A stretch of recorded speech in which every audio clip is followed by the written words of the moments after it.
Aquí tenemos las tablas contentivas de los datos de las 3 fincas agrícolas para desarrollar el ejercicio relacionado con la productividad.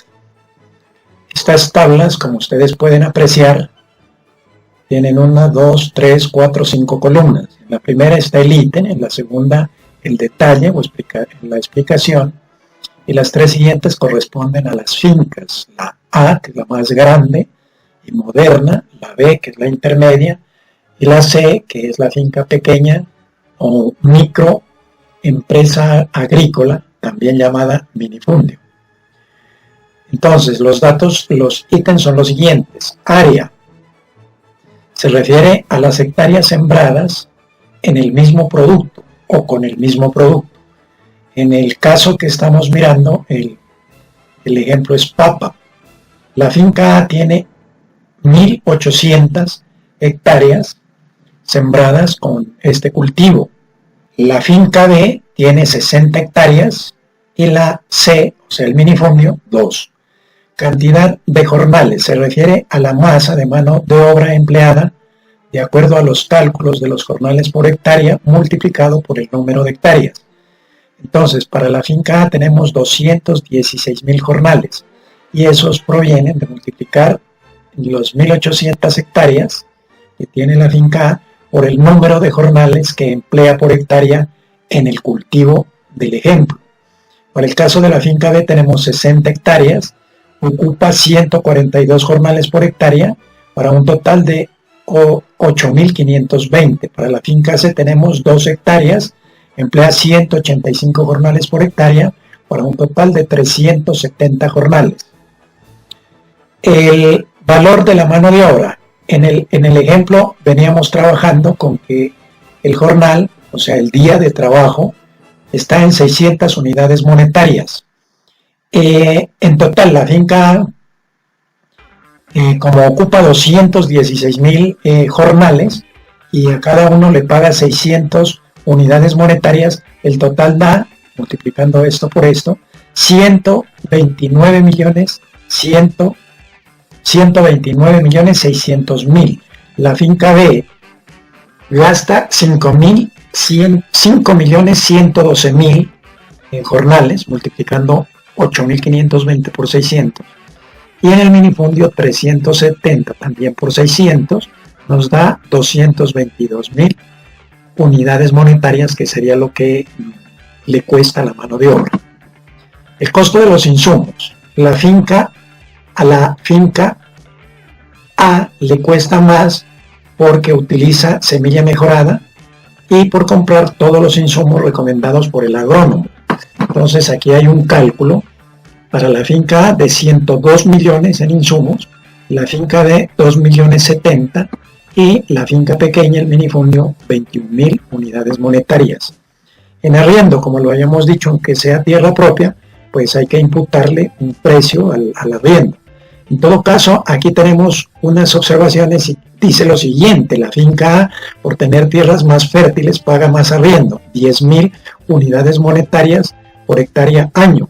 Las otras dos, 7.000 unidades monetarias por hectárea, y el minifundio 3.000 unidades monetarias por hectárea. La primera finca entonces tendría que pagar 18 millones por concepto de arriendo de la tierra, la finca de 420.000 unidades monetarias y la finca pequeña tan solo 6.000.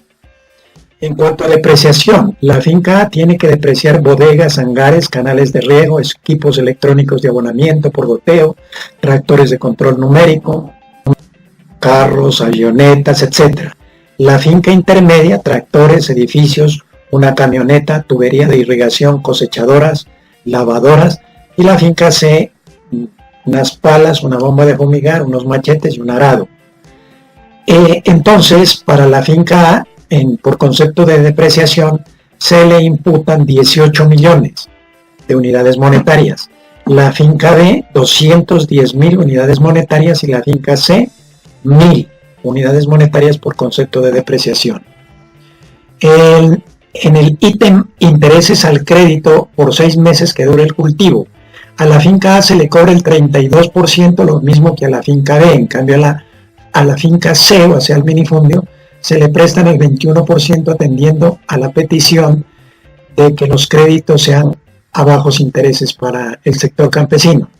Esto sumaría para la finca A 12.600.000, para la finca B 660.000 y para el minifundio 15.000 por concepto de intereses al crédito. Pago de intereses más abono a capital o amortización.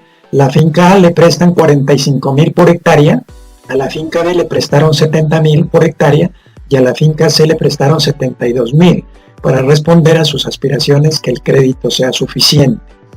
En ese orden, la finca A le correspondió pagar 93.600.000 unidades monetarias. La finca B o intermedia le correspondió pagar 4.860.000 y al minifundio le correspondió pagar 159.000 unidades monetarias. En gastos generales, representados en pago de luz, teléfono, agua, fletes, impuestos, combustibles, empaques, transportes, servicios de información, consultorías, asesorías, suscripciones, internet, etc. A la finca E le correspondió pagar 16.200.000 por concepto de gastos generales. La finca intermedia, o sea la B, 180.000 unidades monetarias y al minifundio tan solo 2.000 unidades monetarias. Los costos totales, sumando desde aquí, creo que son 6 ítems, da para la finca grande, la A, 377.400.000 unidades monetarias.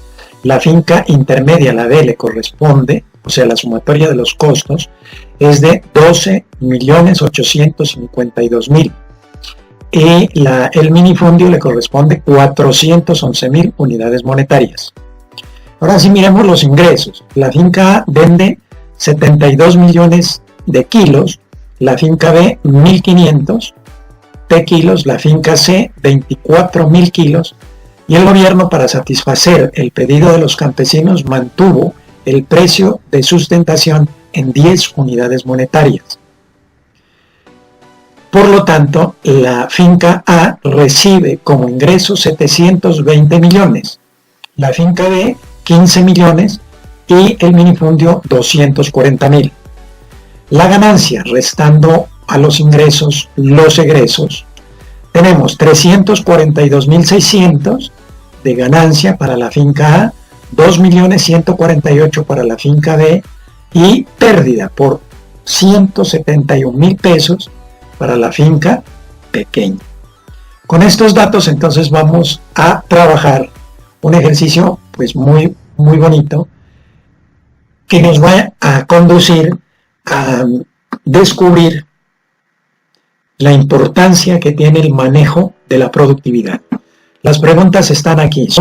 Pues para resolver estas preguntas, pues la tenemos que tomar de las tablas de las tablas anteriores, o sea estas. Por ejemplo, ¿cuántas veces más grande es la finca A que la finca C?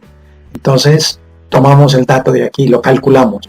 Si la finca A tiene 1.800 hectáreas y la finca C 2, entonces nos preguntan cuántas veces es más grande. Dividimos 1.800 para 2, eso nos da 900. Ese 900 entonces lo escribimos aquí. ¿A cuánto ascienden los costos totales de la finca A? Igualmente lo tomamos de la tabla. Costos totales 347. ¿A cuánto ascenderían los costos totales de 900 fincas C? Entonces lo que hacemos es irnos a la tabla. Los costos de la finca C son 411. Eso lo multiplicamos por 900, por las 900 veces, y eso nos da 369.900.000. Bueno, la idea es que llenemos todos estos datos, como vuelvo y repito, tomándolos directamente o calculando con base en los datos que hay en las tablas. De la misma forma, entonces se ha diligenciado todo el cuadro. Entonces tenemos que ¿a cuánto ascenderían los costos totales de 900 Fincas, 369.900.000. ¿Cuánto ascendería el crédito a las 900 fincas para que igualen a la A? Pues a los 81 millones que utiliza la A. ¿A cuánto ascendería el crédito a cada finca si se solicitan los 81 millones necesarios para las... ¿A cuánto ascendería el crédito a las 900 fincas C para que igualen a la finca A? Pues a los 81 millones. ¿A cuánto ascendería el crédito a cada finca C si se solicitan 81 millones necesarios por las 900 fincas? A 90.000. ¿Cuánto le prestan al finquero actualmente a cada uno? Según los datos que están en la tabla, 144.000.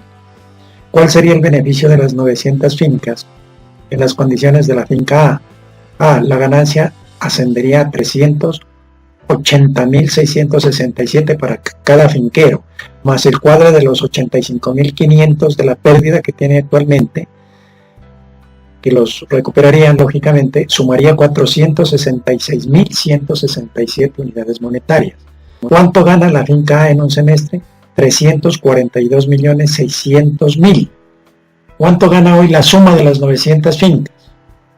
Estos cálculos son hipotéticos, pero pues es con base en los mismos datos de la tabla. Pierden 76.950.000. Al finquero A, el sector financiero le entregó 81 millones y él devolvió 93.600.000, incluidos los intereses. A la vereda de 900 finqueros C, ese mismo sector financiero le otorgó 129 millones y este conjunto de los 900 finqueros C devolvieron al sector financiero 143.100.000, o sea, mucho más que lo que devolvió el finquero A. Estos cálculos pues están basados en lo que están en las tablas anteriores, pero resulta que la finca A produjo ganancias para su dueño y para el pago de impuestos al gobierno del orden de 342.600.000. En cambio, la vereda o el conjunto de las 900 fincas C produjeron pérdidas para sus dueños del orden de 76.950.000. ¿Por qué las veredas no se han organizado como empresas modernas? La respuesta es por el individualismo campesino y por falta de asesoría gubernamental en el manejo de la productividad. Con esto terminamos el capítulo de productividad y les agradezco su amable atención y nos veremos en una próxima videosesión. Muchas gracias y no se olviden de suscribirse a Amerazo en YouTube. Chao, chao.